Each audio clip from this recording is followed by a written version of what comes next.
बेळगावच्या खानापूर रोडवरील टिळकवाडी परिसरात दक्षता हॉस्पिटलजवळ शनिवार दिनांक 28 मार्च रोजी सकाळी भीषण अपघात घडून महापालिकेच्या महिला सफाई कामगाराचा जागीच मृत्यू झाला.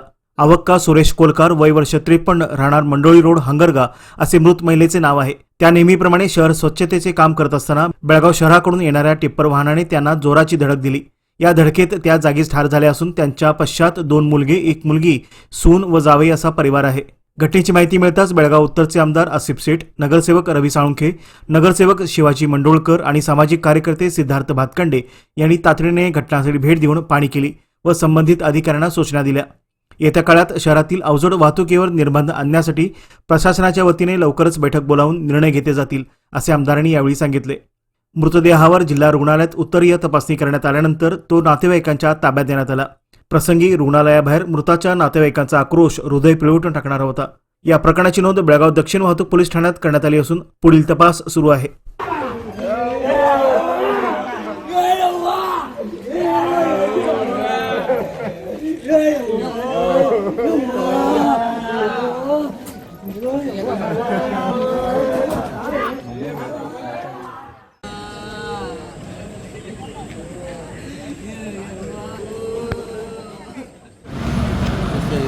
ಬೆಳಗ್ಗೆ ನಮ್ಮ ಸಿಬ್ಬಂದಿ ಇಲ್ಲಿ ಸ್ವಿಚಿಂಗ್ ಮಾಡೋ ಹೊತ್ತಿನಾಗ ಬ್ಯಾಕ್ ಸೈಡ್ ಅದೇ ಟೆಂಪು ಬಂದು ಹೊಡೆದಿದೆ.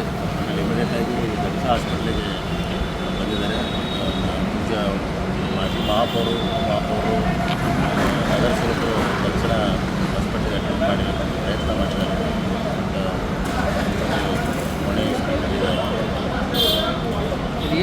ವಿಜಯವಾರಕ್ಕೆ ಬೀಮ್ಸ್ ಹಾಸ್ಪಿಟ್ಲಿಗೆ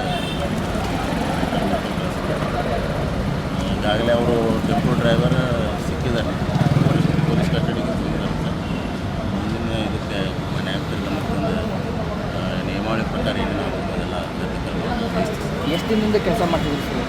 ಇದು ಪರ್ಮನೆಂಟ್ ಎಂಪ್ಲಾಯರ್ ಇವರಿಗೆ ಎಲ್ಲ ಸರ್ಕಾರದ ನಿಯಮಾವಳಿ ಪ್ರಕಾರ ಏನು ಸೌಲಭ್ಯ ಎಲ್ಲ ಸವಲತ್ತುಗಳನ್ನ ತಕ್ಷಣ ಅಂತ್ಯ ಸಂಸ್ಕಾರಕ್ಕೆ ಸರ್ಕಾರದಿಂದ ಇವರಿಗೆ 7,000 ರೂಪಾಯಿ 1 ಅವರಲ್ಲಿ ಉಪಾಯುಕ್ತರ ಆಡಳಿತ ವಿಭಾಗದಿಂದ. ಎಷ್ಟೇ ಕೇಸ್ ಆಕ್ಸಿಡೆಂಟು? 4ನೇದು 2ನೇ ಸರ್. ಈ ವಿಂಟರ್ ಸೆಷನಲ್ಲಿ ಕಾಂಗ್ರೆಸ್ ರೋಡಲ್ಲಿ ನಮ್ಮ ಮೇಲ್ ಪಿಕೆ ಸ್ಕೂಟಿ ತೊಗೊಂಡು ಹೋಗೋದ್ನಾಗ ಸ್ಪಾಟ್ ಡೆತ್ ಆಗಿತ್ತು ಅವಾಗ. ಬಟ್ ಅದು ದುರಂತ ಅಂದರೆ ಸರ್, ನಾಡ್ರಂತೆ ಅವ್ರಿಗೆ ಪರ್ಮನೆಂಟ್ ಆಗಿತ್ತು, ನಾಡ್ರಂತೆ ಅಪಾಯಿಂಟ್ಮೆಂಟ್ ಆರ್ಡರ್ ಕೊಟ್ಟಿರುತ್ತೆ ಸುವರ್ಣಸೌಧಗೆ. ಹಿಂದಿನ ದಿವಸ ಡೆತ್ ಆಗಿತ್ತು. ಭಾಳ ದುರಂತ ವಿಷಯ. ಯಾಕಂದರೆ ಅಟ್ಲೀಸ್ಟ್ ಜಾಯಿನ್ ಆಗಿ ಒನ್ ಡೇ ಯಾರು ವರ್ಕ್ ಮಾಡಿದರೆ ಅವ್ರಿಗೆ ಅವಲಂಬಿತರಿಗೆ, ಹೆಂಡತಿಗೆ, ಮಕ್ಕಳಿಗೆ ನೌಕರಿ ಕೊಡುವಂಥದ್ದು ಆಗಲಿಲ್ಲ. ಇದು 2ನೇ ಕೇಸ್ ಚೆನ್ನಾಗಿದೆ. ಇನ್ನುಳಿದಂತೆ ಮೊನ್ನೆ ಒಂದು ಕೋಟೆಕೆರೆಯಲ್ಲಿ ಆತ್ಮಹತ್ಯೆ ಮಾಡ್ಕೊಂಡಿತ್ತು ನಮಗೆಲ್ಲ. ಅದು ಪದೇ ಮೇಲಿನ ಮೇಲೆ ಆಗೋದ್ರಿಂದ ಮೊನ್ನೆ ನಾವು ಮೆಂಟಲ್ ಒಂದೇನು ಅವ್ರಿಗೆ ಎಕ್ಟಿವ್ನೆಸ್ ಕೊಡೋಕ್ಕೆ ಒಂದು ಅವೇರ್ನೆಸ್ ಪ್ರೋಗ್ರಾಮ್ ಕಾರ್ಪೊರೇಷನಿಂದ ಹಾಕ್ಕೊಂಡಿದ್ದೀವಿ. ಡಾಕ್ಟರ್ಸ್ ಎಲ್ಲ ಬಂದು ಅವ್ರಿಗೆ ಮೆಂಟಲ್ ಸ್ಟ್ರೆಸ್ ಕಡಿಮೆ ಮಾಡಲು ಸರ್ ಕೆಲಸವನ್ನು ಮಾಡ್ತೀವಿ ಸರ್. ಇನ್ನೂ ಹೆಚ್ಚಿನ ರೀತಿಯಿಂದ ನಾವು ಮುಂದಿನ ಗಂಟೆಗೆ ಎಲ್ಲರಿಗೂ ಸ್ವೀಪಿಂಗ್ ಇಟ್ಬಿಟ್ಟಿರ್ತಾರೆ. ಇಲ್ಲಿ ಮೇನ್ ರೋಡ್ RPD ಇರೋದ್ರಿಂದ ಇದು ಟ್ರಾಫಿಕ್ ತುಂಬಾ ಇರ್ತದೆ. ಅಲ್ಲಿ ಹುಡುಗುವಾಗ ಬಹುಶಃ ಹಿಂದಿಂದ ಬಂದು ರೀತಿಯಾಗಿ ಹೋಗಿದೆ. 407 ಗಾಡಿ ಇತ್ತು. ಇಲ್ಲಿ ಅವ್ನು ಹಿಡಿದು ಕೂಡ ಇಟ್ಕೊಂಡಿದ್ವಿ. ಬಟ್ ಇಮಿಡಿಯೇಟ್ಲಿ ಅವ್ನ ಯಾವಾಗ ನಮ್ಮ ಕಣ್ಣು ತಪ್ಪಿಸ್ಕೊಂಡು ತೊಗೊಂಡೋಗಿ ನಂಗೆ ಗೊತ್ತಾಗಿಲ್ಲ. ಬಟ್ ಈಗ ನಾವು ಅದ್ರ ನಂಬರ್ ಎಲ್ಲ ಕೊಟ್ಟಿದ ಮೇಲೆ ಟ್ರ್ಯಾಕ್ ಮಾಡಿ ಅವ್ರನ್ನ ಡ್ರೈವರ್ ಮತ್ತು ಗಾಡಿನ ಸೀಸ್ ಮಾಡಿದ್ವಿ. ಏನು ಕಾರ್ಮಿಕ ಹೆಸರೇನು ಮತ್ತು ಡೈಲಿ ಟೈಮಿಂಗ್ ಏನು ಓದೋದು? ಅವ್ರು ಬೆಳಗ್ಗೆ 6ಕ್ಕೆ ಅಂದರೆ ಎಲ್ಲರೂ ಬರ್ತಾರೆ ಇಲ್ಲಿ. ಆಮೇಲೆ ಅಲೊಕೇಶನ್ಸ್ ಆಗುತ್ತೆ ಎಲ್ಲೆಲ್ಲಿ ಯಾರ್ಯಾರ್ದು ಕೆಲಸ ಅಂಥೇಳಿ. ಸೊ ಆ ಪ್ರಕಾರ ಅವರು ಸ್ವೀಪಿಂಗ್ ಆಗಲಿ, ಡೋರ್ ಟು ಡೋರ್ ಕಲೆಕ್ಷನ್ಸ್ಗಾಗಲಿ